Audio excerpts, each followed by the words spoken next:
एक रेस्टोरेंट के मालिक का कारोबार धीरे धीरे कम होता जा रहा था। उसके लड़खड़ाते हुए भविष्य को सुधारने का कोई रास्ता उसे नहीं मिल रहा था। काफी निराश होकर उसने एक जानकार व्यक्ति से सलाह लेनी चाही। जिससे सलाह मांगी उस आदमी ने उससे कहा, बहुत आसान है, बस अपने रेस्टोरेंट का नाम बदल दो। मालिक ने विरोध किया, मैं इसे कैसे बदल सकता हूं? इसे दशकों से ब्राइट सन के नाम से जाना जाता है। एक दोस्त होने के नाते आपको ये सुझाव मैंने दिया है, बुद्धिमान व्यक्ति ने समझाया। फिर भी यह आपके हाथ में है। आप दशकों पुराने नाम को जारी रखकर अपनी निराशा को दूर कर सकते हैं, लेकिन इससे आपके कारोबार में इजाफा नहीं होगा, या इसे आप बदल सकते हैं और वापस अपना कारोबार बढ़ाकर तेजी में ला सकते हैं। ठीक है, ठीक है। रेस्टोरेंट के मालिक ने विनम्रता से सहमति व्यक्त की और पूछा, आप ही बताइए नया नाम क्या होना चाहिए? इसे 7 स्टार्स नाम दे। लेकिन इसके साइनबोर्ड पर सिर्फ 6 स्टार्स ही रखना। छह। रेस्टोरेंट के मालिक ने पूछा, यह बहुत अजीब है। ऐसा करने से क्या हो जाएगा? मैंने जो कहा उसे एक प्रयोग के तौर पर सिर्फ 3 महीने करके देखो, और 3 महीने बाद मुझसे मिलना और बताना, बुद्धिमान व्यक्ति ने कहा। रेस्टोरेंट के मालिक ने बुद्धिमान व्यक्ति की सलाह का मान रखा और नाम बदलकर 7 स्टार्स कर दिया, साइनबोर्ड पर सिर्फ 6 स्टार्स रखने के साथ।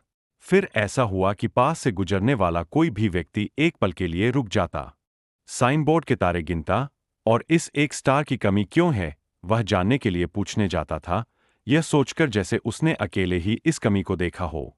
जैसे ही एक स्टार क्यों नहीं है ऐसा पूछता तो मालिक तुरंत जवाब देता, वह एक स्टार हमारे आने वाले कस्टमर का रूप है। जैसे आप यहां आए हैं, ऐसा बताने के साथ ही ज्यादातर व्यक्ति कुछ न कुछ खाने पीने का ऑर्डर दे देते थे। इस एक तरकीब के चलते दिन ब दिन कस्टमर्स की तादाद बढ़ने लगी और रेस्टोरेंट के मालिक के कारोबार में मुनाफा भी बढ़ने लगा।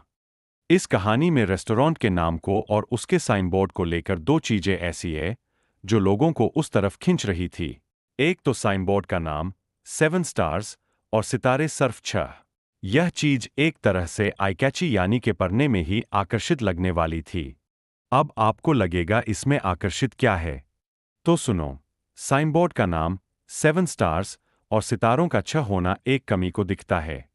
और बेसिक ह्यूमन नेचर, मानव के बुनियादी स्वभाव की बात करें तो वह कमी को सबसे पहले देखता है, जो उन्हें उस कमी के बारे में सोचने पर ज्यादा ट्रिगर कर देता है। फिर क्या है, जहां इंसान को कमी दिखती है वहां वह सलाह देने भी जाएगा।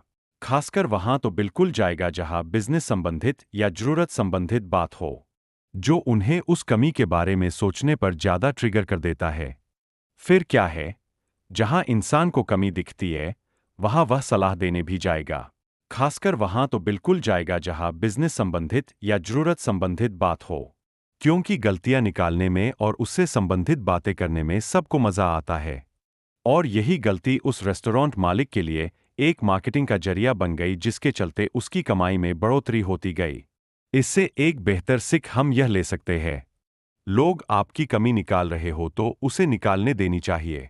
आपकी गलतियों का मजाक बना रहे हो तो बनने देना चाहिए। क्या पता आपकी वही गलती या आपकी कमी आपकी प्रगति का जरिया बन जाए।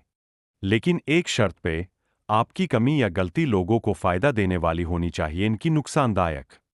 अगर कहानी पसंद आई हो तो please like, share and subscribe.